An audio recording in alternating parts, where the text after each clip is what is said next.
You're listening to Just Hit Play with your hosts, Peter and Nick Cabral. If you're tired of your stagnant, streamed music feed, then strap yourselves in for an intergenerational sonic journey through Peter and Nick's favorite songs. Welcome to episode 112 of Just Hit Play. I'm your host, Peter. With me, as always, is my co-host, Nick. Nick, how's it going? It's going well. You know, you asked me before we started how school is going, and all I can say is it's kicking my ass. But I feel like that's just part of the experience of being a student. And other than school, which seems to rule my life right now, life is generally going well, I'd say. How are you? Yeah, I'm good. I just came back. I was in Toowoomba for a few days doing some grads in Toowoomba. I'm doing a wedding tomorrow morning in Mount Tambourine, which is a place that I kind of took you near-ish there, near the Gold Coast. That's going to be all day, and all-day weddings are tiresome because, you're on for the whole bloody day. But hey, that's the life of a photographer. So what can you do? So you must be at the sticky end of your school year at this point, because I guess your exams are coming up. Yeah, November always feels like I'm in the trenches right now, and I've just got artillery shells going on, whizzing over my head. And I'm just waiting for it to end. And that'll be December when my exams are finished. So slowly but surely, just like I said, got to keep my head down and grind. And if anyone who's listening is a student, you'll know what I mean. So. And what, 2 more years after this? 1 more year? How much time? One more year, and then I will finally, at the ripe age of 24, be out of school and have an adult job. So almost there. I would not be surprised if you went back for further education though. Yeah, I wouldn't be surprised either, just because I feel like I'm the type of person that will want more and want to advance and move up and stuff, and that requires more school, unfortunately. So we'll see. Have you ever thought about being an academic?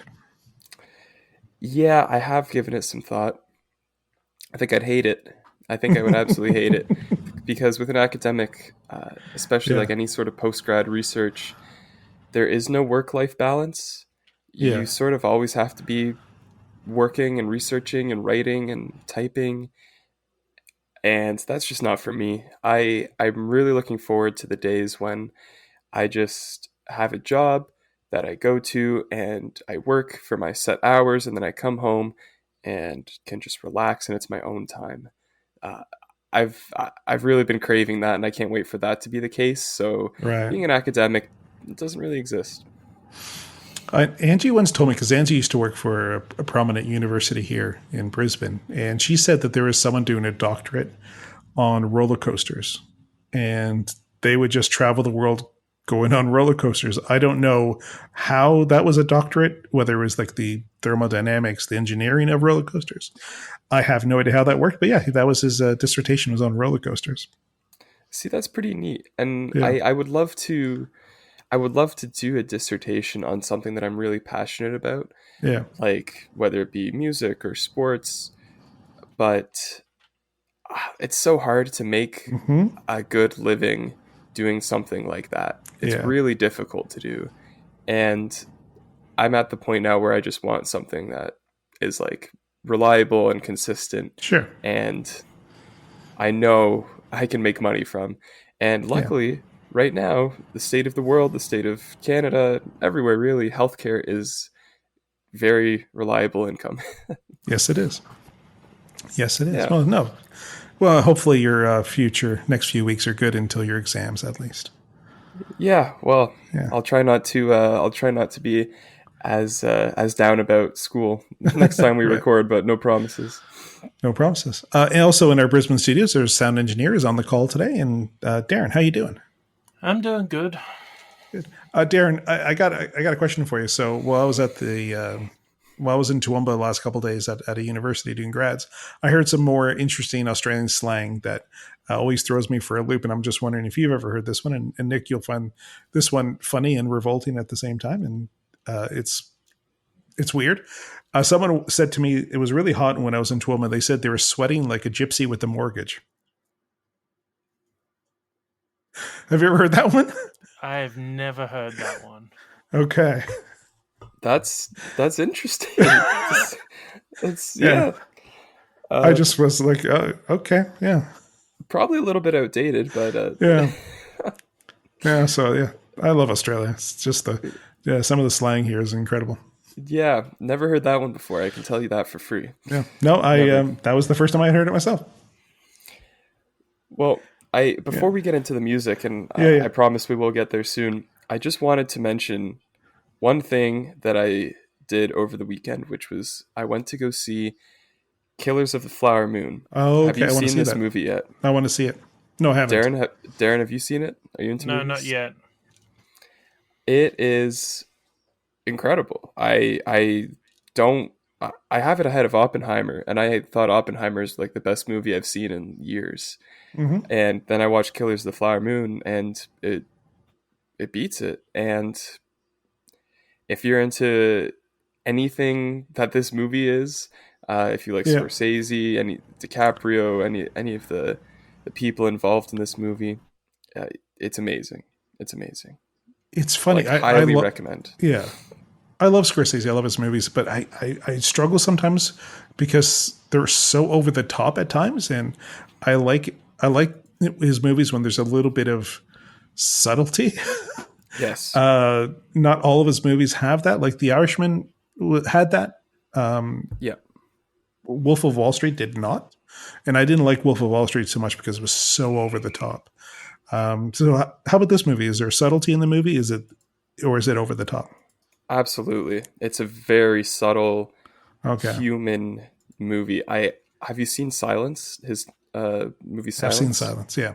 I'd say it's a great movie. It's like if you combine The Irishman and Silence, that's the atmosphere and vibe of the film. Yeah, apparently he's been trying to make Silence for years and years and years, and it was probably the streaming services that helped him make that movie, because there's a platform because that's not really a movie that a lot of people would want to see in the cinema. So it was probably more the streaming platforms that allowed him to do that. Yeah, it's a great movie. It's amazing, and there's a lot of discourse about the fact that it is 3.5 hours long, but suck it up, it's good. The other movie I really want to see is Napoleon, that's coming out soon. Oh, yes. I'm very excited for that. Yeah, I'm a huge Napoleon fan, so I want to see. I've done a lot of reading on Napoleon. I've listened to a lot of podcasts about Napoleon, so I'm curious on what they got right and what they sort of take liaison with, if I can use a French word. Yeah, that'll be fun to see what they took a liberty with. Like, I know off the bat, Josephine, who is Napoleon's love interest, was much older than Napoleon, and in the trailer she's much younger than Napoleon. I guess it's hard to have an attractive older lady romancing Joaquin Phoenix. I don't know. I was like, oh, that's unfortunate. Yeah, that is too bad, but yeah, Hollywood. Yeah, must be hard. Yeah. All right, you ready to get into some music? Yes, let's do it. All right, you're up first. So this week, I got you to listen to Fade Into Nylon by A Beacon School. This is a really low-key band. Well, not even really band, to say the least. But I think it's a fantastic song, and it's right up my alley to a T, and I hope it's right up yours. So, Darren, why don't you just hit play on Fade Into Nylon?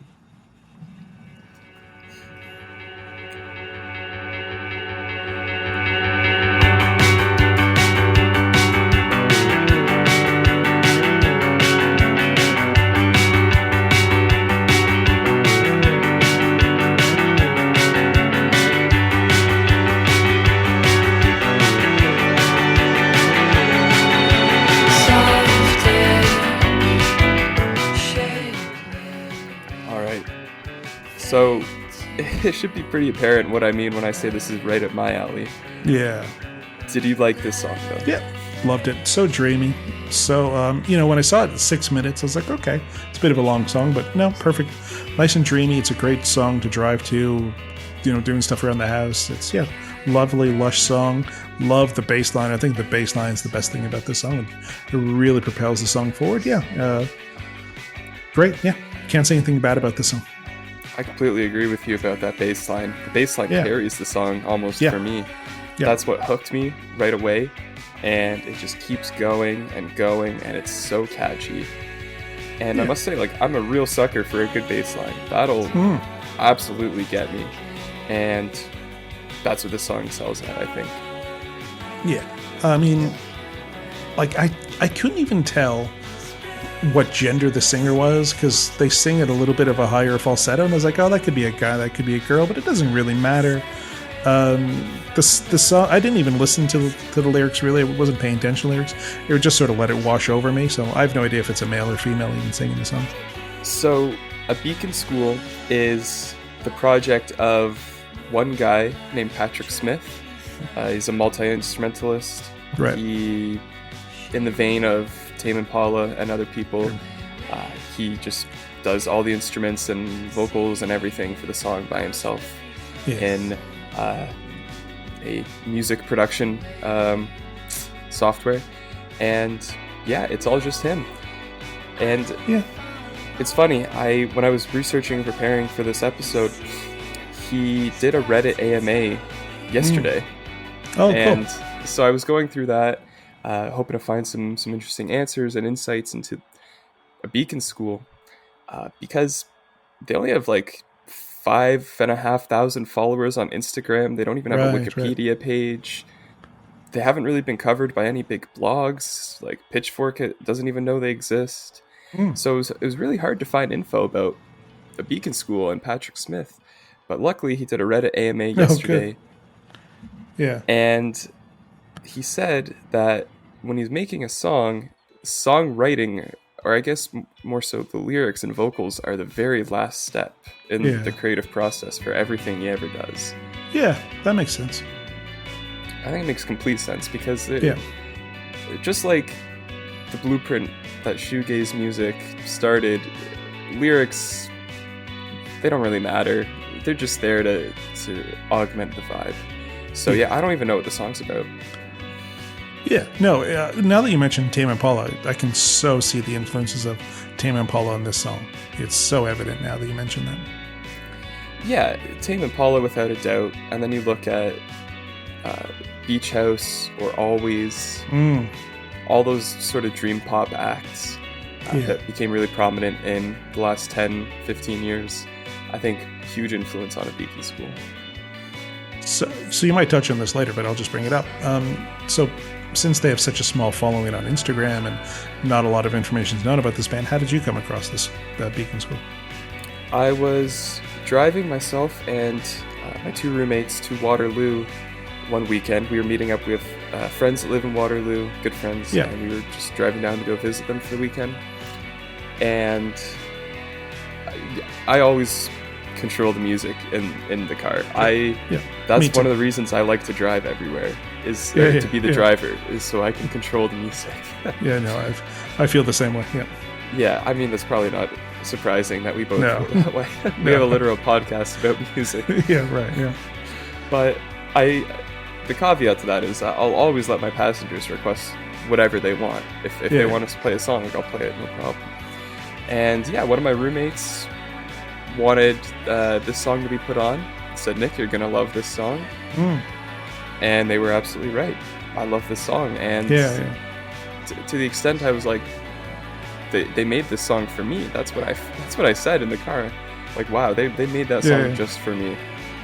And I asked them how they found the song, and they just said, like, the Apple Music, like an infinite play thing where it just like randomly plays songs based on what you're listening to. So it's funny when you say like you play the music when you drive and things like that. When years ago, when I was trying to figure out what my career move was going to be, I did Uber for about a year and a half, and I created a special playlist to play in the car while I was driving people around. And in Uber, one of the things you can do, I don't know, but in Canada, you can give people, Uber drivers, compliments. And there is one compliment you can give, is like cool tunes or something like that. And it pissed me off that no one ever complimented me on the playlist that I curated for these bloody drives. And so many people would go, oh, that's a really cool song. Never heard that song before. But never once did I get that compliment. It pissed me off. Like nice guy, expert navigation, which surprised me. Things like that, but never cool music, which is the one I was always looking for. No, that would piss me off too. Yeah. That would really get me. Yeah. Yeah. It's they just weren't ready for the vision. No. Well, even when I was in Toowoomba, we were setting up like 4 studios, and it was like, it was early in the morning. We started at 6:00 in the morning. It was really quiet, and the manager goes, "Oh, can you put some music on, Peter? It's like it's too quiet in here." And I'm like, "Yeah, I can do that." So yeah, that was kind of cool. That's nice. That's Yeah. nice. When I used to work at Adidas, just in the back room as like a stock associate, we had a Bluetooth speaker. Like our manager bought a little Bluetooth speaker and put it in the back room, and I was always somehow over time it became like when I was working, it would default that the control of the speaker would go to me, even if I didn't ask for it, or even if I didn't particularly want it. Like there'd be times where I wasn't even like really in the mood to have to control the music on my phone, and like it somehow would always still fall to me. Like people would ask me and plead with me. I'm not even lying. Like, this one guy I worked with was always like, "Nick, please play music." Yeah, that was a huge ego boost, I think, for me. Sure. I I enjoyed that a lot. Yeah, so the next time you're in an Uber and you like the music that the Uber driver's playing, just compliment them. Compliment their music. That'll give them a bit of a buzz. Yeah. Honestly, a lot of the time I'm in silent Ubers. So Really? Is that a thing? like not that I selected or anything. It's just I get into Okay, I wasn't Uber sure if that and- was a. Yeah, no. Although No, if I could request a silent Uber where I just get in the car and not a word is said until I get to my destination, I would like that. Okay. No, I've had some interesting conversations in Ubers when I was driving, and some interesting situations that I won't tell here so much because they're kind of gross. But yeah, I like being an Uber driver. I got to explore the city. I got to go to places I'd never been before. It was fun for the time that I did it. Yeah. It would be cool. I think it'd be fun. Yeah. I didn't drive at night. I hate drunk people, so I refuse to drive drunk people around, and that's how you make all the money because of the peak time and inflated prices and things like that. I just mostly drove people to the airport. I started at like 4:00 in the morning and would do the airport run, which I like doing. That's not bad. That's a nice longer drive so you can settle in. Yeah. Anyway, let's get back to the music before we go any further down any further tangents. So, circling back to this guy's Reddit AMA, he said that the reason he learned to play guitar when he was 6 years old is because he wanted to play Sum 41 songs. Okay. Do you know Sum 41? No, but I thought that would be a funny answer to share with you. Yeah. I thought you'd get a kick out of that. They're okay. A little dated. They're sort of like this pop punk. The guy who was married to Avril Lavigne for a while. I don't know. They're all right. It's like a Blink-182 archetype. Yeah, around that time. Yeah, the whole pop punk movement of that time. Yeah, that would have been right around then. Yeah. Okay. They're all right. Yeah. Another answer I thought was interesting. He said Stereolab is one of his favorite bands. Yeah, like Stereolab, sure. Yeah. Never heard anything by Stereolab. Again, 90s. Yeah, that British dance sort of scene from the 90s. Yeah. Okay, would I like them? Yeah. You don't have to answer this question. I would say they're more addressed to people who consume a lot of narcotics. Okay. So it was during the whole rave sort of scene. Okay. Yeah. There was more of that sound. Yeah. All right. I'll check them out anyway, just because it's not the first time I've heard of Stereolab. So yeah, they're all right. I think I'm remembering Stereolab. I think that's that era. I could be wrong, and if I'm wrong, please let me know. But I think Stereolab was that 90s sort of rave era. All right.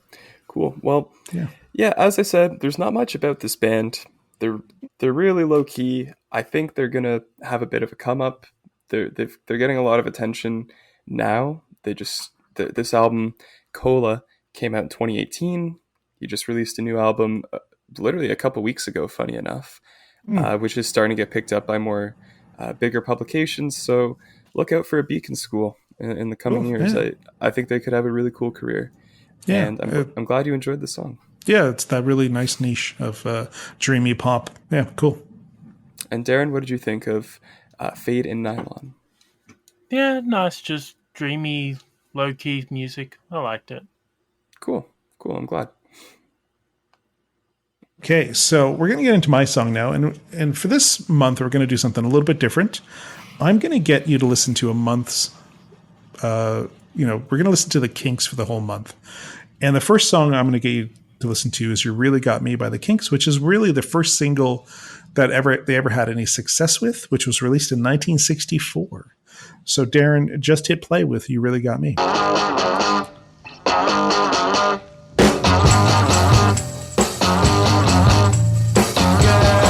You really got me going. You got me so I don't know what I'm doing. Yeah, you really got me now. You got me so I can't sleep at night. Yeah, you really got me now. You got me so I don't know what I'm doing. Oh yeah, you really got me now. You got me so I can't sleep at night. All right, there's the Kinks, and "You Really Got Me." So, did it really get you, Nick? What did you think? First of all, disclosure, I've definitely heard this song before in I bet you have, yeah. movies Yeah. and commercials and Yeah. you name it. I'm sure I've Yeah. heard this song in Yeah. the background of things tons of times, Yeah. but never with like a critical ear. And I must say, like, this is a really good song. I think better than I've ever given it credit for. Yeah. It's a very, very well made song. I think that's what stood out to me the most. Sure, yeah. I love the Kinks. I think they're one of those bands from the 60s that is completely underrated in the sense that they weren't the Beatles, they weren't the Stones, they weren't the Who. We're the three big bands from the 60s that moved like a truckload of records. The Kinks were like that, just that level below those big bands. And they started like the whole garage sounding music, like that was the Kinks. Like they sounded like they recorded the song in a garage. I don't know if you picked that up from them as well. Oh, 100%. Yeah. They feel almost like a pre-punk band. Yeah, if that makes exactly. sense. Yeah, so there's a couple things I really found interesting about the song. Obviously, it's a very heavy guitar riff kind of song. And apparently, when it was first recorded, the producer buried the guitar riff into almost nothingness, and you couldn't hear it. And the band had begged their record company to let them re-record it because they didn't like the production, and the record company refused. And then they said that they would do it on their own dime, and then the record company relented, and they re-recorded "You Really Got Me" to what you hear now. And thank God, because that guitar riff is fantastic. Yeah, that producer should never have found work again after that because what was he thinking? Yeah, how could you bury that guitar? That's terrible. Yeah. It's this really nice fuzz guitar, and it's that whole pre-punk garage. This is a precursor. A lot of people say this is a precursor to heavy metal music because of that fuzz guitar and that sort of distorted guitar. Well, I really kept thinking as I've been listening to the song over the past week that like it's a very experimental song. I can only imagine at the time that it must have been. It's so unconventional in just the song structure, the way that they arrange the different sections of the song, how short it is, but how rapid it is. Yep. There's a lot of innovative things going on here. At least we're talking 1964. So yeah, I can only imagine how the influence that the Kinks must have had on music at the time and getting it to where it is now. Like I said, they had that English passport because of the British invasion. So because of the Rolling Stones and the Beatles, they were played because it was like the British invasion. All these British bands were just being played all over North America. So the Beatles were their passport to get into the North American scene.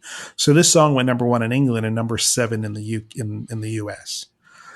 So thankfully, the Beatles sort of pushed them there, and their record company wanted them to release Beatles-like music, and that's just what the Kinks weren't that.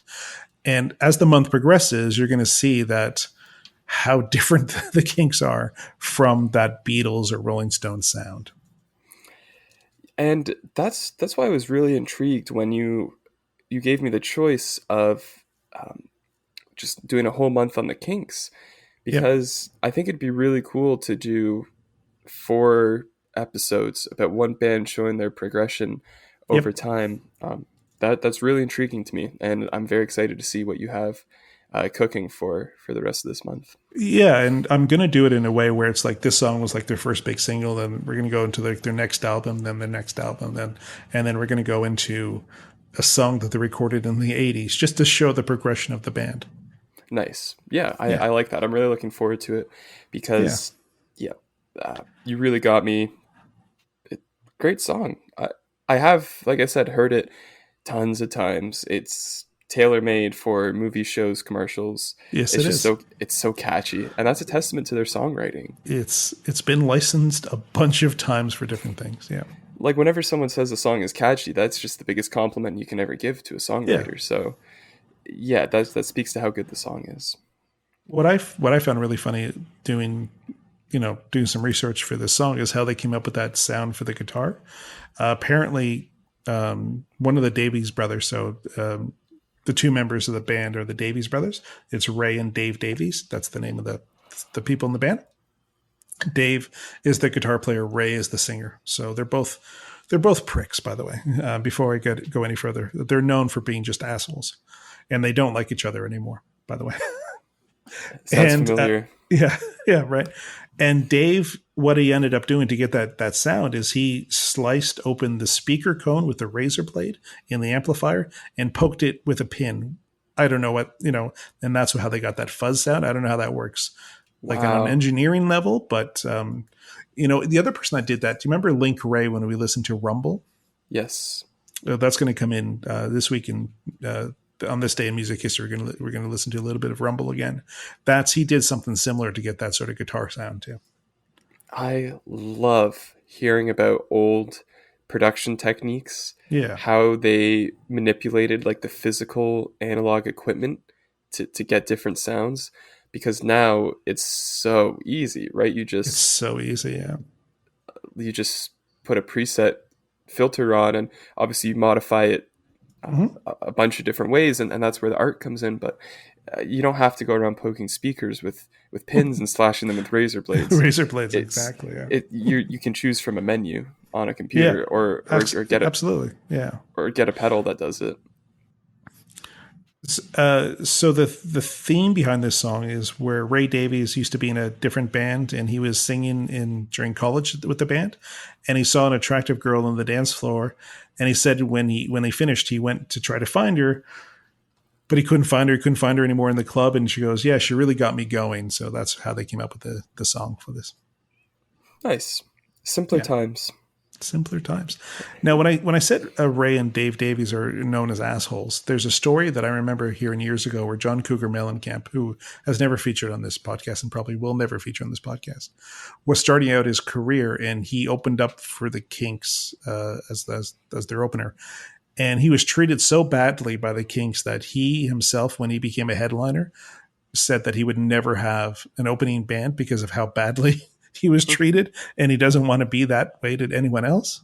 So yeah, they are not very nice people. Well, Yeah, that's a shame. That's a shame.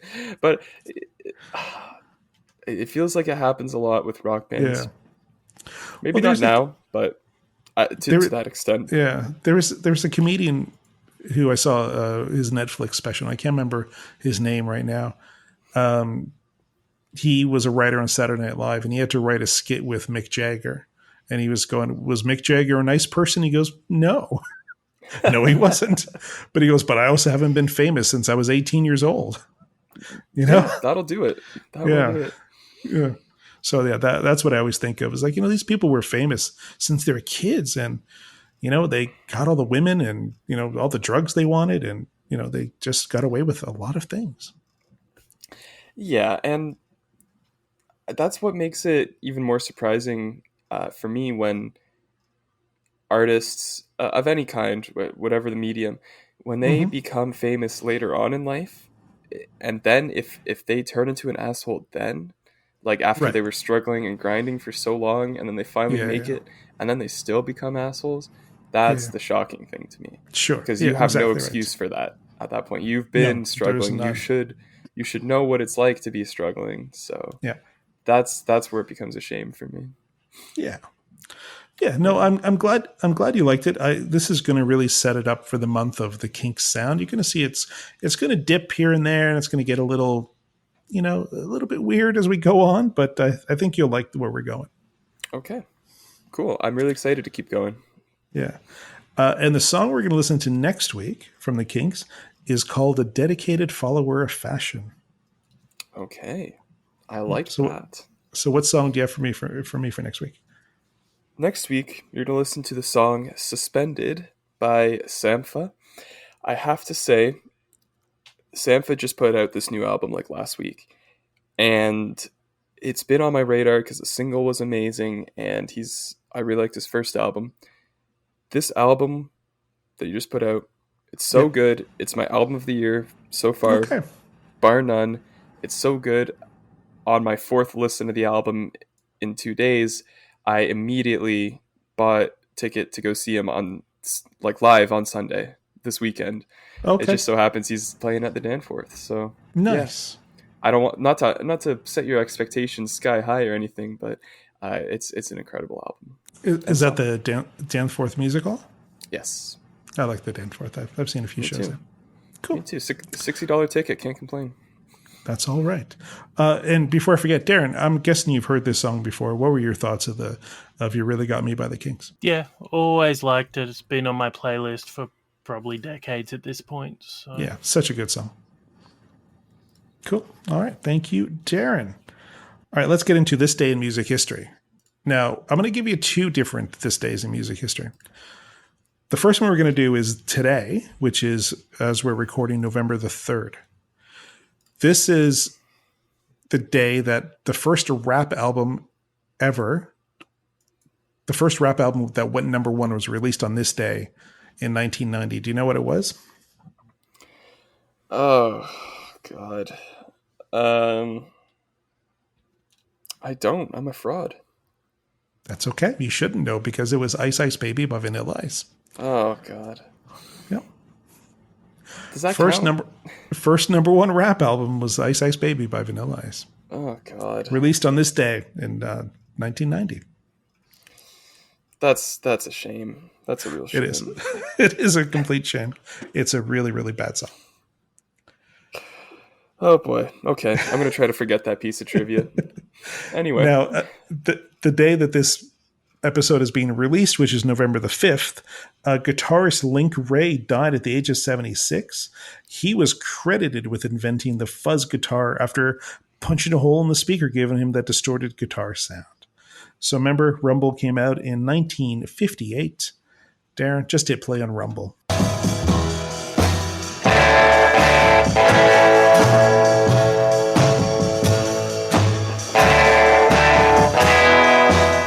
Yeah, that was such a good song. Remember, I don't know if you remember when we talked about that song. It was banned because it was glorifying juvenile violence or delinquency. Yes. Do you remember that?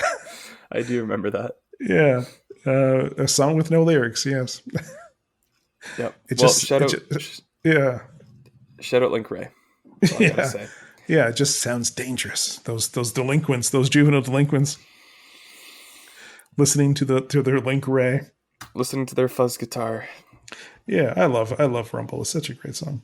Yeah, it's good. Yeah. All right. So we know what your plans are for this week. You're going to see a band on Sunday. I'm going to do a wedding on tomorrow.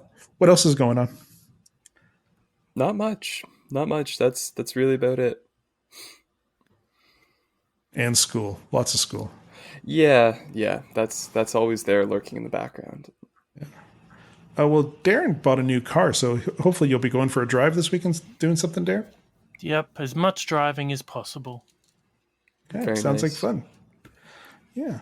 All right, let's get into our independent artist, and it's one that we've featured many times before and one of our favorites, which is Isabel Wood with her song Deep End. And when I listened to this song, I knew I had to have it on the podcast.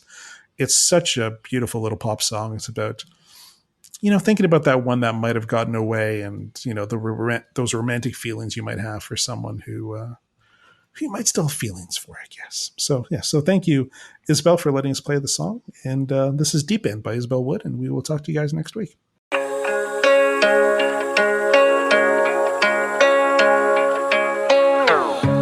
I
I think we should stay forever. Don't you see it's now or never? Tell me that you want this too. Yeah, I'd drop everything for you.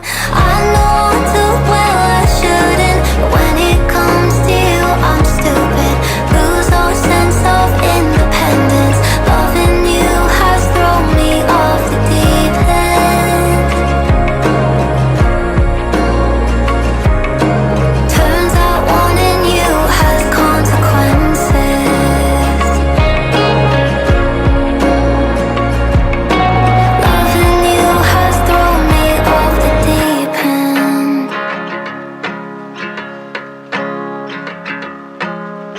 You've been listening to Just Hit Play. To contact your hosts, Peter and Nick, or to be featured on an episode as musical talent, email justhitplay7300@gmail.com.